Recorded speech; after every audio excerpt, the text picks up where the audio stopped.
Good morning, I'm Maiki Oreta. From markets to policy, from Manila to the world, we cut through the noise so you can navigate, adapt, and lead. This is Business 360. The Organization for Economic Cooperation and Development, or OECD, says that the Philippines can raise more government revenue by scaling back value-added tax exemptions and tax holidays. Business and civil society groups warn that they will launch a nationwide signature drive if Congress fails to pass a strong anti-political dynasty law aimed at curbing corruption and strengthening governance.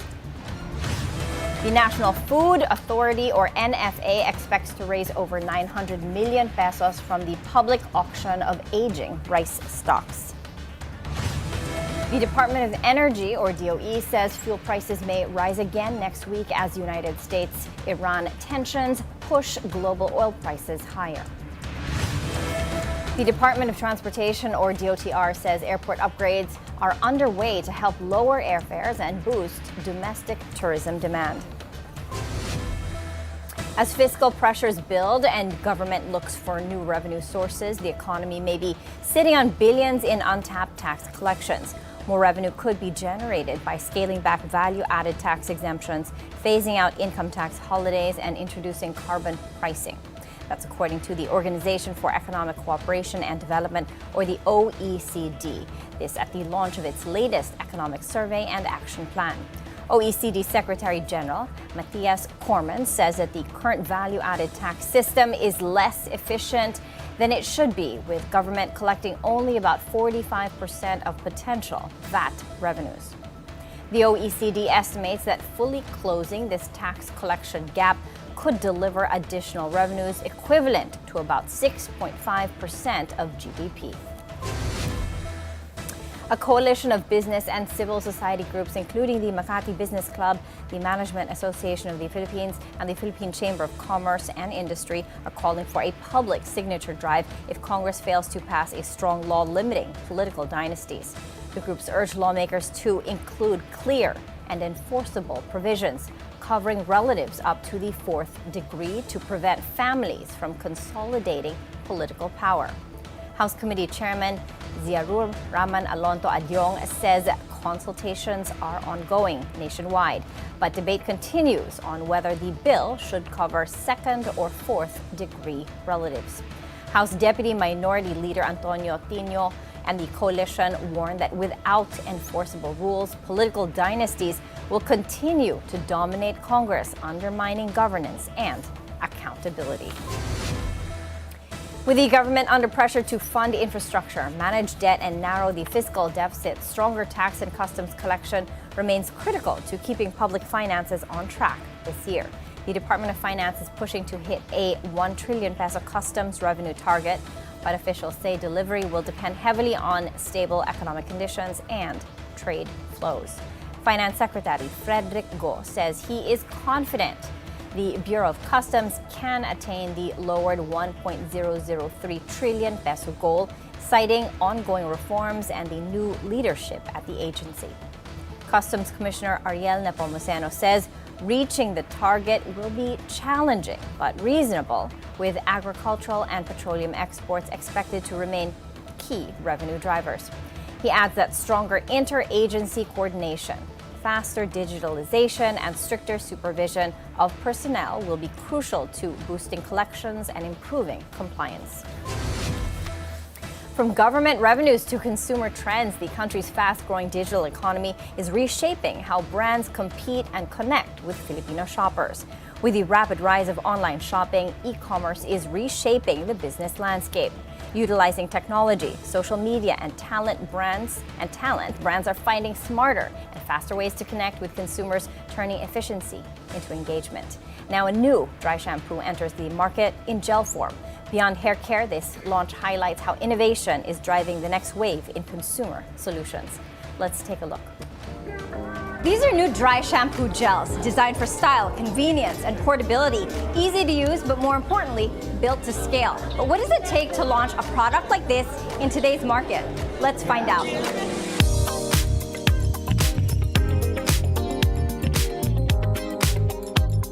In 2026, a product launch no longer starts on a store shelf. It starts on a screen. Discovery, decision, and conversation now happen in real time, online, on demand, and in front of a live audience. I'm Brian We launched this new product with the Bench Group. The major chunk of our sales come from live streaming. So it's like, I think 70% of the business. That's why, again, we have a lot of live hosts. They do live selling. And I think the advantage of that compared to traditional marketing is that they promote the item real time. They connect to the audience. They really answer the questions real time also. And they can show the benefits in the video, in the live stream. For consumers, it feels seamless. For brands, it's highly strategic. Live selling compresses the entire sales funnel, from awareness to questions to purchase in a single session. Every click, comment, and conversation becomes data, feeding decisions in real time. That data determines what works and what doesn't in days, not months. So with e-commerce now, I think it's a lot easier for us to convert or to see what is working well for the consumers. So sample with the PDP or the product display picture, we can easily edit it just to see which freebies will convert customers to check out. This is why stores still matter, but for a different reason. The Philippines remains a mall-centric market. Consumers still want to see, touch, and try, especially for beauty and personal care. But stores are no longer just points of sale. They're now trial zones, content studios, experience hubs, designed to feed the digital engine. In the first few weeks, we measure success by, of course, talkability. So we want to see more videos about it being talked about consumers. We want to see people, of course, using it in the streets. Like, we'd love to see that.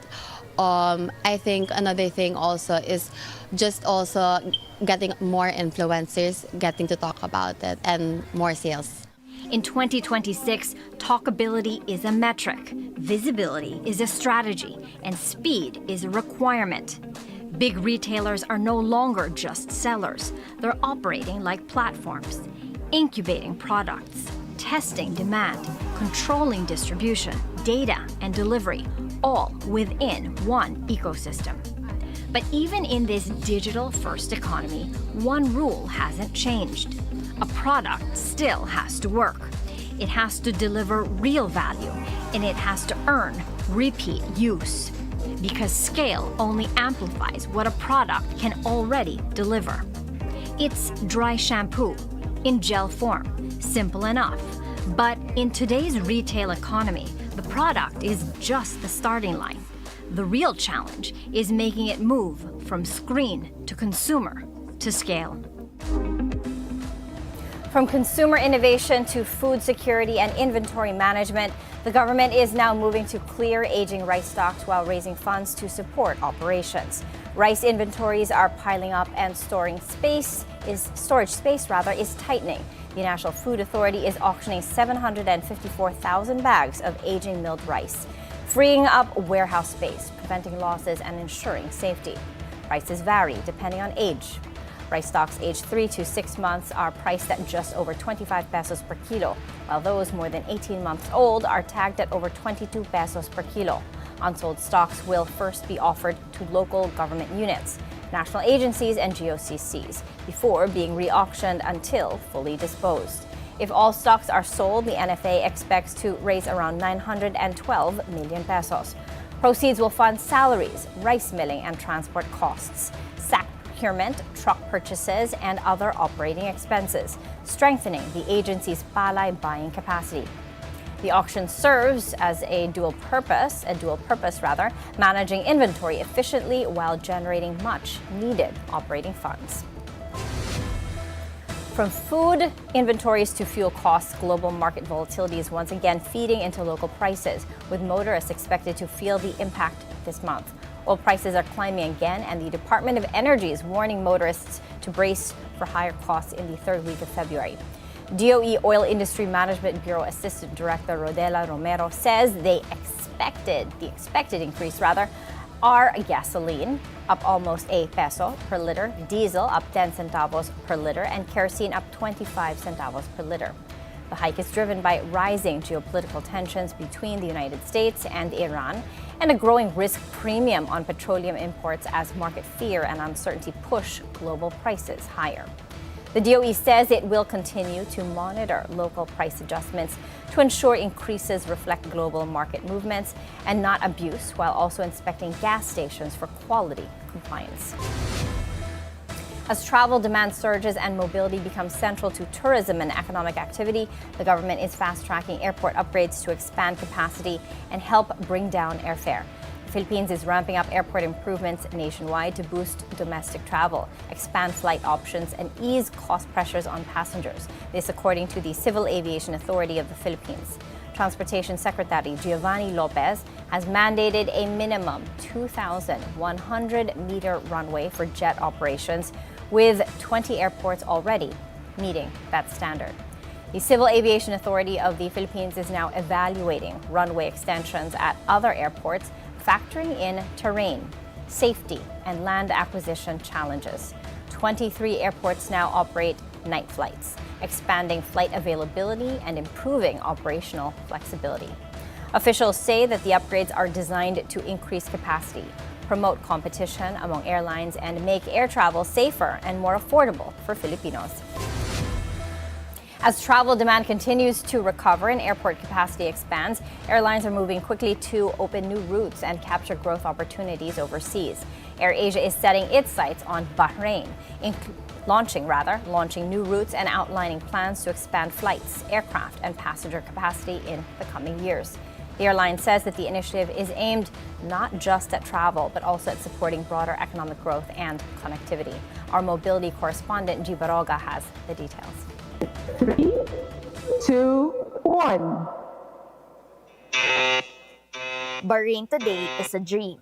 That's how Tony Fernandez, Group CEO of Capital A and co-founder of AirAsia, described the airline's newest international expansion. With the new routes, AirAsia is now linking Malaysia in Southeast Asia to Bahrain in the Middle East and even onward to London in Europe. But for Fernandez, it's not just about flights and destinations. He says AirAsia's entry is also about boosting Bahrain's local economy, much like what the airline has done in other countries where it operates. Wherever we've gone in Malaysia, Thailand, Indonesia, Philippines, Cambodia, we've always hired local people and created jobs. Our dream over the next number of years is to create 100,000 jobs in Bahrain. We're very confident of doing that, and to invest almost $10 billion into this wonderful economy. Looking ahead, AirAsia has big plans. Over the next 8 years, it aims to base 100 aircraft in Bahrain, carry up to 45 million passengers, and connect the country to 120 more cities worldwide. We want to grow those number of flights. I think we'll announce a flight from Bangkok very soon to Bahrain. And we will probably add about 6 or 7 flights this year to Bahrain. So the plan is to start about 6 routes from Southeast Asia, from Bangkok and KL to Bahrain to Europe, and potentially 1 destination in Africa.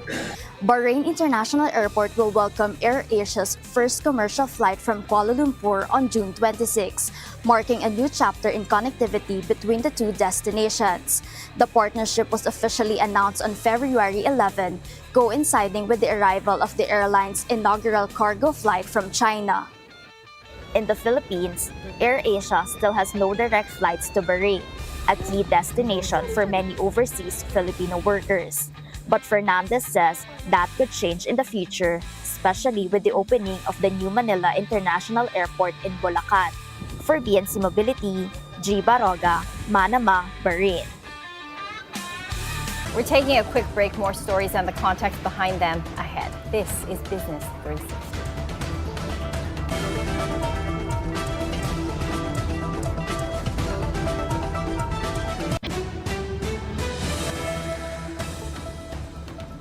Welcome back. Philippine markets are searching for a strong catalyst. The PSCI has moved mostly sideways for over a year. Foreign funds remain cautious. IPO activity has been thin, and many investors say policy uncertainty and political noise have made capital more selective. The government has promised deeper capital markets, more listings, and even a tech board at the Philippine Stock Exchange. But so far, investment flows remain muted and confidence is still rebuilding. So what will it actually take to unlock capital in 2026? Who needs to step up, the government, regulators, or corporates? And where should investors be putting their money right now? Joining us this morning is Vincent Defon, the Chief Investment Officer of Portfolio Management at Atran. Hi, Vince. Thank you for being here with us. Thank you, Maiki. Good to be here with you. Yeah, good to be here with you and good to hear from you. So the PSE index has been, range bound for over a decade. Right now, we're stuck at the 6,400 level. Why are we stalling? Why are we stalling? Okay, good question there, Maiki. So I'll put myself maybe in the shoes of a global investor, right? So I have capital, and my capital is it's a limited resource, right? And I want to allocate this into markets that will potentially offer the best return on my investment. So unfortunately, the Philippines, there are other, on a relative basis, markets that are offering maybe potentially There's so higher many returns. other alternatives, right? Sure, yes. Our average value turnover, let's take a look at that data. Average value turnover in the Philippines is about 5 to 7 billion pesos. Yes, To become a healthy market, where should those levels be? Yeah, so I'd like to see that maybe at least double to triple even, because I know we've seen these type of volumes. We've been there before. Yes. Yeah, we've been at those levels before. Yes. What's holding us back today, Right. Vince? Again, to me, it really goes back to market. What we want is market breadth, I would say, and market depth. So it comes back to liquidity. So trading volumes across the top names would be very useful, very helpful to us. That's one. And also, when I say depth, I would point to real strong institutional support. Right, that's what we need. So we need the yes. institutional buying. Okay, from a macro and a micro issues, what is holding the PSE index back? What's holding our capital markets back generally? Capital markets, what's holding it? Again, I'll go back to that, right? It's the liquidity could be better, right? Because we know that at least on a macro level, it's okay, right? The past few years, at least, the base has been there, right? Inflation has been reined in, and kudos to the regulators for that. We're back at 2%.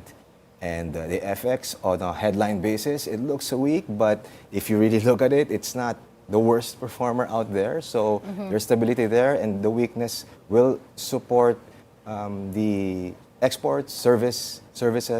So that's it's two ways to look at the FX. And then reserves are there, still very healthy, and again, broadly, bottom line, we're still investment grade, no? Investment grade. Eyes of the global investor. So that's there. I mean, the baseline is there, but I think what we need really now is that catalyst that we have.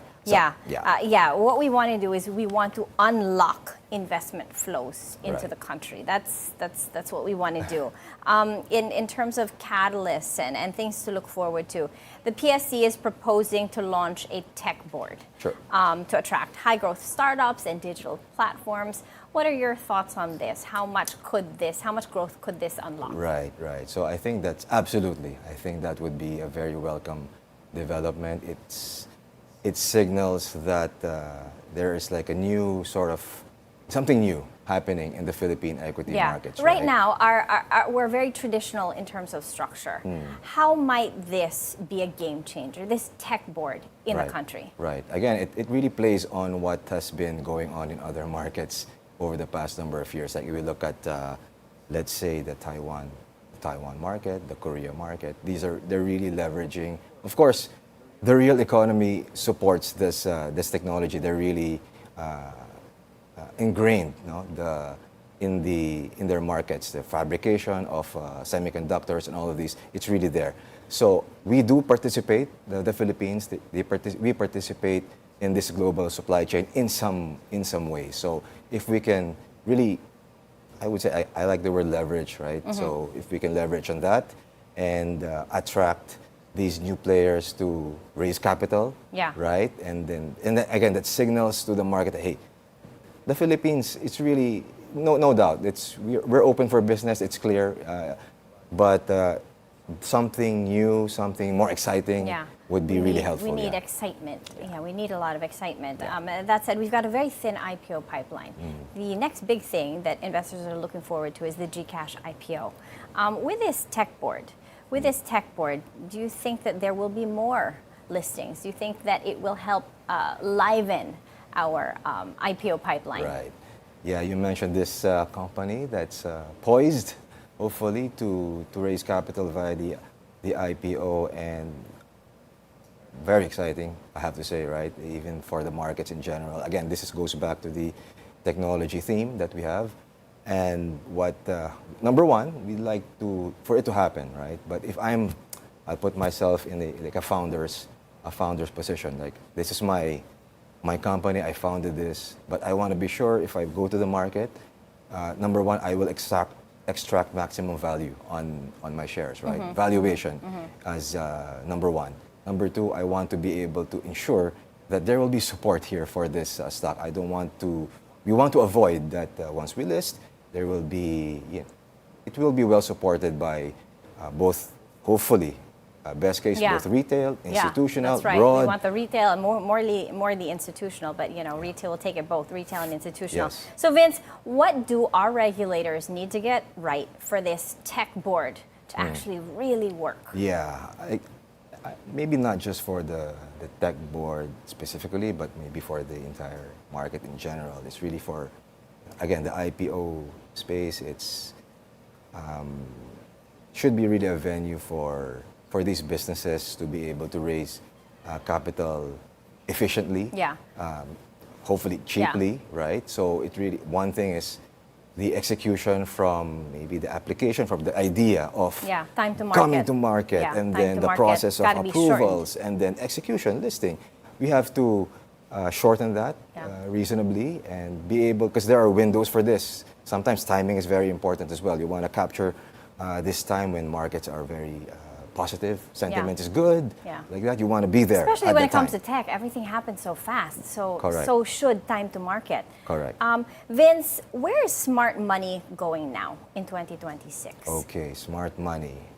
So maybe I'll take a step back here and maybe look back on last year. We saw a lot of flows going into more developed markets. Quite obvious, we saw the S&P 500 outstanding returns in last year. So if you're the investor again, you've realized really good gains, right, from your investments here. So we've seen a bit of a rotation out of that into more, not necessarily emerging, but maybe in the region, the Asian region. So like this year, for example, we've seen very strong starts from markets such as Japan, for example, and Korea. It's very notable, right? So, we've seen that rotation out of that into these markets, and I would say Vince, Philippines is getting some of that, but we need a bit more to make it more intentional, I think, for the investors. What's that bit more we need to make that more intentional? Okay. I will go back again to the notion of really strengthening the breadth and the depth of the capital markets in general, not just jumping equities, off from but that point. the fixed What income is side. this administration? What has it done right for the markets, and where is it falling short? Okay, all right. What it has done right, I would say over the past number of years, macro stability. I'll go back to that. Right, the base, the foundation is there. Again, I've mentioned this earlier, but We're investment grade. investment grade is there. Maybe leverage or debt levels are a bit elevated, but I would say manageable still. It's not raising alarms yet. Again, the ratings is still maintained, right? So FX is relatively stable, and the weakness can help certain sectors to grow still. Our reserves are still very much healthy, I would say. And so there, I think the ground is there. Okay, It's the ready. ground is there, Yeah. the foundation's great, but Yeah. what do our economic managers need to do now Okay. from a short-term and long-term perspective? Not just to, we are already strong, but to deepen that bench. Right, right. So I would say near term, we've seen the GDP number for 3Q and 4Q. 3 and 4. So that's done, right? That's there. And what's good is that we've seen some flows come into at least the equity markets, and we're seeing some strength, which is good.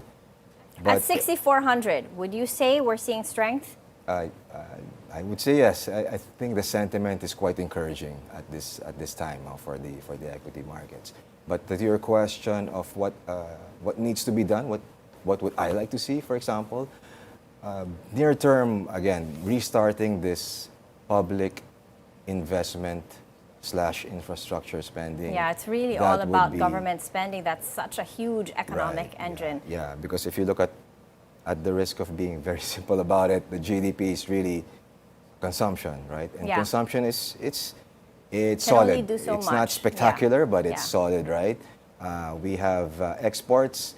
Not surprisingly, but it's good to see that it's still strong. Net exports in the fourth quarter were still quite good, but Yeah. more driven by the weakness in the imports. Yeah. But again, that is tied up to the And public Vince, spending, just to put right? things into perspective, Transparency International just released recently the latest corruption perceptions index, and the Philippines, we slipped. We fell to the lowest level we've ever been Okay. in that index since it was established in, I believe, 2012. That Sure. said, how much damage have governance concerns and political noise, how much damage has that done to foreign inflows and market confidence? Okay. Well, of course, it has it's given a hit. There was maybe I'll call it a sort of a gut punch to the markets. But I will say though that this is not an isolated thing in terms of corruption and all these political issues. I mean, it's also present in other markets, both emerging and developed. So we see that. So it's not. It's always, I think, going to be a constant thing or issue that's going to be hovering Yeah. around markets. So I think the key here is for the government to be able to demonstrate action in terms of addressing these issues. Yun lang ba Also. ang kulang? Action? Action. So that will lead to, again, to me, it's strategy. I know the government, I would think, has the good plans, Okay, the best laid speaking of plans, the but it's government, execution. Yeah, the BSP is going to be meeting on February 19th. The Monetary Board is going to be meeting to talk about interest rates. How important is that decision for markets right now? We've seen interest rates being cut since August of 2024, Yes. but we haven't felt that big lift. Right. How important is the decision on February 19 to the market, and what are they pricing in? Right. Right now, again, these meetings are always important. I think very important. So, but again, if just taking it into context, we've seen the policy rate fall from 6.5% at the high. Now it's at About 4. 4.5 now. So again, a lot of heavy lifting has been done by the regulator, and inflation is there. Now, to your question, I think the market it's more, to me, the terminal rate. Where is it ultimately going to fall in maybe 3 to 6 months? So Yeah, I think where we're do you closer. think it's going? I think we're closer to the terminal or neutral level. If you look at the history of it, at 4%, it's hovered at that rate for extended periods. Okay, so right? where do you think it's going in 2026, interest rates? Bias is still lower. I think we're. So you think we're going to see a cut on the 19th? Gun to my head, I'd put it at maybe 60 to 40% favoring a pause. 60 to pause. 40, yes. Okay. Because we do have to be mindful of what the Federal Reserve Is doing. will do, Yeah. right? I mean, that's the reality of it. A big component of these decisions, I think, will be its effect on the currency, and that currency will be driven by this differential between U.S. and Philippine interest rates. No, now it's about 0.75%. Yeah. But we've seen it at that spread, and the currency is at maybe at 55 or 56. Yeah. So- Pause on the 19th, but thereafter, where do you think it's going to end this 2026? Right. I would say it's maybe another 0.25 to 0.5% decrease in Okay. the policy rate, which is aligned to, as of now, how we're seeing the Federal Reserve will also be That moving. said, if interest rates are no longer a big catalyst, what's the next real catalyst for Philippine equities? Okay, so again, on a macro level, we have the levers that the government has at its disposal would be, on the one hand, it's monetary policy. So if the work has been done there on that side, right? We've brought it down, inflation is there, it's at the target ranges. So the other piece will then be more on the fiscal side, right? And then we go back to public investment, right? Because this can really be a sort of the multiplier. Yeah. It has In this multiplier environment, effects, fixed right? income has been, has been a darling, especially with rates expected to go lower. Maybe not on February 19th, but for 2026 in general. If Yeah. you had to deploy fresh capital today, where would you put it over the next 6 to 12 months, Vince? Okay. Good. Interesting question again, Mikey, there. So I do still like, I still do like fixed income. I still like bonds, local bonds, where the yields are still quite attractive, right? Maybe 5 to 6% is still good as maybe a core or baseline. It's great. It's just not holding. exciting. Okay. Yeah. Yeah. So, and then bonds are there, and then there's the yield, and if rates will trend lower, then there's potential for capital gains as well on this. Okay. So total if return. you want okay. excitement in your life, if you want to be selective with equities, and that's the real play here, you cannot just get everything. You've got to be very selective. Right. What should you be looking at right now? Right. So, okay, I'll just extend that. Okay, so we have a bit holding of bonds and then local equities. I think there should still be gems out there. I would call them that, but we do need to do our sort of homework in terms of the research. Okay. You gotta Well, it's Valentine's Day tomorrow. So for people that want to get creative and, they want something, don't just want to do the typical flowers and chocolates. If you wanted to buy something for someone that you love dearly, as a Valentine's gift, what stocks, what specific gems would you be maybe, looking at? Maybe I'll go out on a bit of a little outside the line here, but I'll look at some gold maybe related exposure, because again we've seen this gold really perform. It's been stellar over the past year, right? So, but the question to us now is, we've seen the price double, and the question to most investors is it overextended, or are we entering sort of a bubble scenario, which of course we don't want to happen. So we have to kind of take a look a bit under the hood there, what's driving this, and what we see is that there's real structural demand for gold globally. Like the central banks are really diversifying perhaps out of their balance sheets into gold, so there's some support there. So if the question to your question, maybe that would be last minute related to the Valentine's theme. And by gold, he doesn't mean jewelry, okay? Right. Okay. So we're at 6,400 today. Where do you see us finishing off the year? Just really quickly. Okay. Hard question to answer there, but because we've in our case we're at levels where I think we saw the market trading, so we're quite positive still, and we see some flows. I think that's one important To what thing. number? To what? If you could put it at a digit, couple of digits. Couple of digits in terms of the index year-end level. Closer to hopefully to a 7 would be. Closer to 7. Would be again. That would be. That would be really I'm a nice. natural Optimist. Okay. and again, but these are all conditional, I think, right? Right, So we need to definitely. see some things happen now. in terms of flows, that's very important. We've seen that, and maybe indirectly we're benefiting from this flow into Asia now. I think we just need that to become more intentional, as you yes, said. All right, yes. we've got to wrap it up. Vince DeFon, thank you so much, Chief Investment Officer of Atram. Thank you for your Thank time. you, Mikey. Thanks so much. Okay, we're taking a quick break. More stories when Business 360 returns.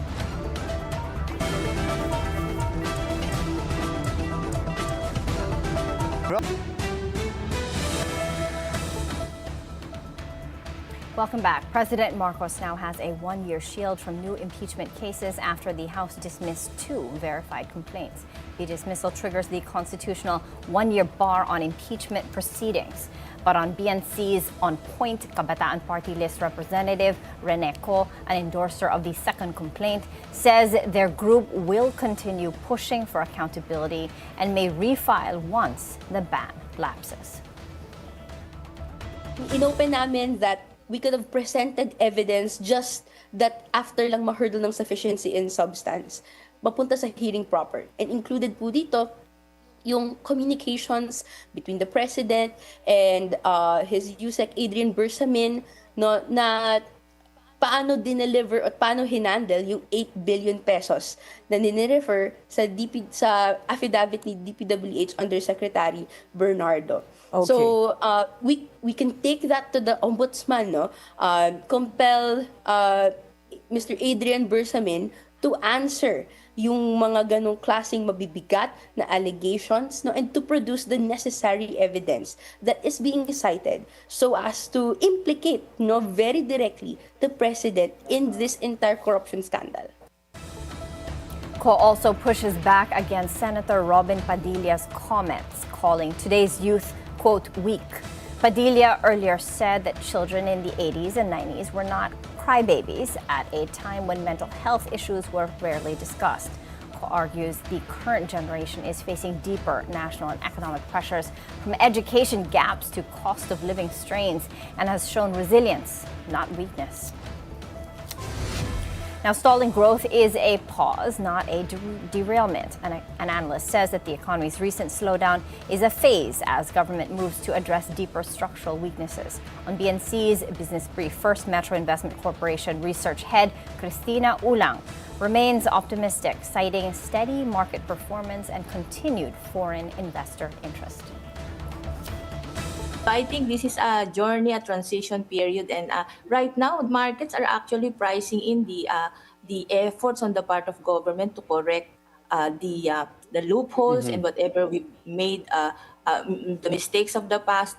And if you're going to look at the markets, we are hitting, like we say, 6,500 and maybe 6,600. And the foreign buying is very upbeat, $288 million. I think that's a very strong affirmation that from the foreign investors' eyes, we are just in this phase. It's a phase, and I think it's a reality check. It's a wake-up call on our part as an economy and government, and eventually this will blow over, and we will be on the greater path of growth. Ulang says that the current dip is a temporary reality check, not a loss of competitiveness, with markets expected to regain momentum and return to a stronger growth path. In other news, 70 years of Philippine-Japan ties are now being leveraged for investment, trade, and strategic economic cooperation.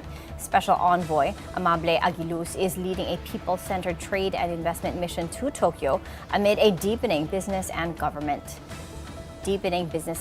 partnerships. Aguiluz spotlights opportunities in the coconut value chain, infrastructure, renewable energy, and the digital economy, while assuring Japanese investors of strong policy support and protection. He also moves to address long-standing investor concerns, including value-added tax refunds for Itochu Corporation as part of broader efforts to reinforce credibility and the ease of doing business. Beyond trade, the mission advances historical and humanitarian initiatives, including the repatriation of Japanese World War II remains, while expanding support for overseas Filipino workers in Japan.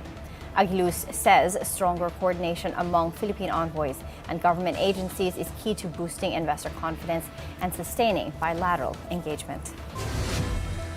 Just days before Valentine's, Filipinos are reporting record low satisfaction with their love lives. A social weather station's pre-Valentine's survey shows only 46% say they are happy with their relationships, the lowest level in more than 2 decades. Satisfaction is highest among married couples and lowest among singles and those in live-in arrangements. The data points to a widening gap between relationship expectations and reality, even as economic pressures and daily costs continue to shape personal decisions. Up next, global markets, what's moving and why. This is Business 360.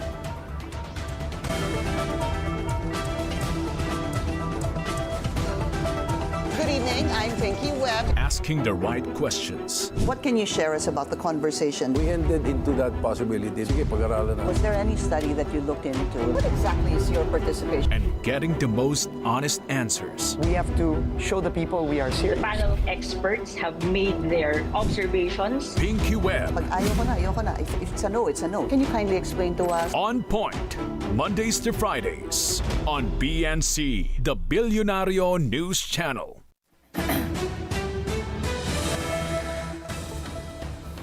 Welcome back. Global markets turn risk off overnight as a fresh tech sell-off on Wall Street drags major indexes lower and keeps investors on edge. U.S. stocks fell sharply with the Nasdaq leading losses, down about 2% as investors dumped tech and transport shares amid growing concerns over artificial intelligence disruption and valuation risks. I think what we're seeing today is more of what we've seen recently in the last week or two, that is a lot of volatility around the market shooting first, asking questions later on any news around AI disrupting any sector. And it's not just software that was the big cause recently of all the tech volatility. We're seeing it today show up in office commercial real estate. We saw it earlier this week in wealth management firms. So any news that may cause any disruptions in any sector is causing immediate sell-off, regardless of whether or not it actually will have any material impact in any of these companies that are selling off. The Dow Jones Industrial Average was lower by 1.3%, the S&P 500 lower by 1.6%, and the Nasdaq lower by 2%. Over Europe, equity markets there ended mixed. The UK's FTSE down by 0.7%, Germany's DAX flat exactly, and France's CAC 40 higher by 0.3%. Now, the global luxury sector may be cooling, but Hermès is still powering ahead. The French fashion house posts stronger than expected sales, defying a slowdown hitting much of the industry. Known for handbags that can cost more than $10,000 each, Hermès reports solid fourth quarter revenue growth, driven by the strong demand in the United States and in Japan. Backed by ultra-wealthy clients and a large order backlog, the company has weathered the luxury slump better than rivals like LVMH and Gucci owner Kering, with both under pressure from softer global demand. Fourth quarter sales rose nearly 10%, beating expectations. Revenue in the Americas jumped more than 12%, while Asia, excluding Japan, grew 8%. CEO Axel Dumas says that the group is entering 2026 with confidence, with price increases of about 5 to 6% planned this year. Analysts say those price hikes will be key to sustaining growth, even as some luxury brands pull back after aggressive post-pandemic price surges hit sales. Hermès also sees early signs of stabilization in China, a critical market that has slowed in recent years. Over the past 3 years, Hermès has grown sales by about 38%, even as much of the luxury industry stalled, making it one of the sector's strongest performers. Now, Meta, the social media giant behind Facebook, Instagram, and WhatsApp, is stepping up its crackdown on online scams, deep fakes, and child exploitation after striking a landmark agreement with the government. The Department of Information and Communications Technology says Meta has committed to stronger enforcement and closer coordination with local authorities. The move follows a high-level meeting between DICT officials and Meta's regional policy heads, triggered by a Senate inquiry and a presidential directive to clean up the digital space. Under the agreement, Meta will intensify action against fraudulent investment schemes and phishing attacks, step up detection and removal of deepfakes used to mislead or damage reputations, and expand enforcement against online sexual abuse and the exploitation of children. The DICT calls the deal a major breakthrough in online safety, signaling tighter coordination between government and big tech to limit harmful content across Meta's platforms. China's artificial intelligence race is heating up again as tech firms roll out cheaper, more powerful models to compete with breakout player DeepSeek. 1 year after startup, DeepSeek shocked the global tech industry with a low-cost AI model. Chinese rivals are now racing to launch new versions, many built to appeal more to consumers and businesses. The Hangzhou-based firm's breakthrough in 2025 pushed low-cost, open-source AI to the center of China's tech strategy, challenging the idea that only billion-dollar infrastructure can produce cutting-edge models. This month, several firms are unveiling upgrades. Zippu AI has released a new model with stronger coding and autonomous task capabilities. ByteDance has introduced a video generation tool capable of producing cinematic content in seconds. And Alibaba is expected to launch its next generation Qwen series with improved reasoning and math skills. DeepSeek itself is preparing its next model as competition intensifies ahead of China's busiest holiday period. The company's original release last year triggered a global tech sell-off, wiping nearly $600 billion from NVIDIA's market value in a single day and forcing rivals to accelerate their own AI strategies. Analysts say Chinese models now operate at a fraction of the cost of U.S. systems, sometimes as low as a fourth, making low-cost, open-source AI a defining feature of China's tech push. As companies race to deploy AI into consumer apps, e-commerce, and video, the next wave of models is expected to test whether China can sustain momentum in the global AI competition. Let's check on Asian markets this Friday morning. Right now, taking a look at Asia, we're seeing a lot of trading to the downside. The Nikkei 225 is in the red, lower by 0.7%. Hong Kong's Hang Seng Index down sharply, down by 1.7%. Shanghai's Composite lower by 0.4%. And Singapore's Straits Times Index with deeper losses, down by 1.2%. Here at home, as of 10:28, let's take a look at the PSE Index. The index is trading to the downside, lower by 0.4%, in step with other markets in the region at 64.46. Volume is at 133 million shares, valued at a little under 2 billion pesos. Market breadth almost neck and neck. We've got 75 decliners, 70 advancers, while 66 stocks are unchanged. On the currency front, the peso opened at 58.1 to the dollar, up from its previous close of 58.12. Now, local shares closed lower Thursday as profit-taking set in after a two-day rally that pushed the market to a 7-month high. The Philippine Stock Exchange Index fell 0.4% to 64.71. Most sectors ended in the red, led by property, financials, and holding firms, while mining and services bucked the downtrend. Value turnover eased to 6.9 billion pesos, with net foreign selling at 96.67 million, as mixed signals from Wall Street kept investors cautious. Now, Taiwanese manufacturers are looking to expand into the Philippines as industrial estate developers position for a new wave of supply chain shifts across Asia. Ayala Land Logistics Holdings says it is engaging Taiwanese firms seeking to diversify operations under the China Plus One strategy. The company recently concluded an investment mission in Taipei in partnership with the Philippine Economic Zone Authority and the Manila Economic and Cultural Office. Taiwan is a top 10 trading partner, with investment flows increasingly focused on electronics and agri-based industries, many located in tax-incentivized economic zones. PEZA Director General Theo Panga says economic ties with Taiwan are becoming more strategic, with stronger investment flows into manufacturing and export-oriented industries. Ayala Land Logistics is positioning its Pampanga Techno Park as a key landing pad for new investors, with a new phase being prepared for PEZA registration and designed for high-value manufacturing and logistics. The push comes as multinational firms reconfigure supply chains amid geopolitical tensions and rising costs in China. Industry players say Filipino talent remains a key draw, with one Japanese-Taiwanese manufacturer expanding its local workforce to more than 4,500 employees.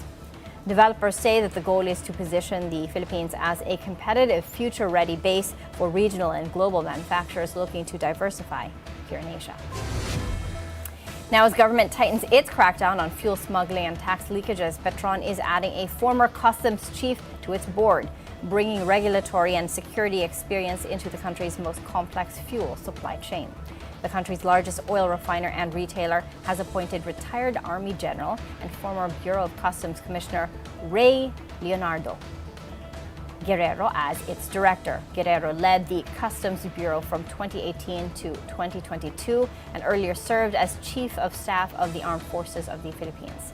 He's a member of the Philippine Military Academy, Maharlika class of 1984. The move comes as authorities step up enforcement of fuel marking rules and border controls to combat illicit fuel trade, which costs the government billions in lost tax revenue each year. Petron operates the country's only integrated refinery in Limay, Bataan, with capacity of about 180,000 barrels per day and a network of more than 2,500 service stations here and in Malaysia. Its operations depend on a complex flow of imported crude and refined products, making regulatory compliance, logistics, and border controls critical to business. Now, during his time at Customs, Guerrero oversaw the rollout of the National Fuel Marking Program designed to track tax-paid fuel and curb smuggling, now a central issue for both industry and government revenues. Now, Jeffrey Epstein's newly released files link Emirati business mogul Sultan Ahmed bin Sulayem to a disturbing torture video email, raising fresh questions about the financier's network of powerful contacts. Sulayem, chairman and CEO of DP World, has not been accused of any wrongdoing, but the files show years of communications covering business deals, politics, and personal matters. The revelations prompt global scrutiny, with Canada's second-largest pension fund pausing future deals with DP World. Despite the attention, Sulayem remains in his leadership role as international institutions weigh their next moves. And that's it for Business 360. I'm Maiki Oreta. Thank you for joining us. Keep it here on BNC, the Bilyonaryo News Channel, and have a good weekend.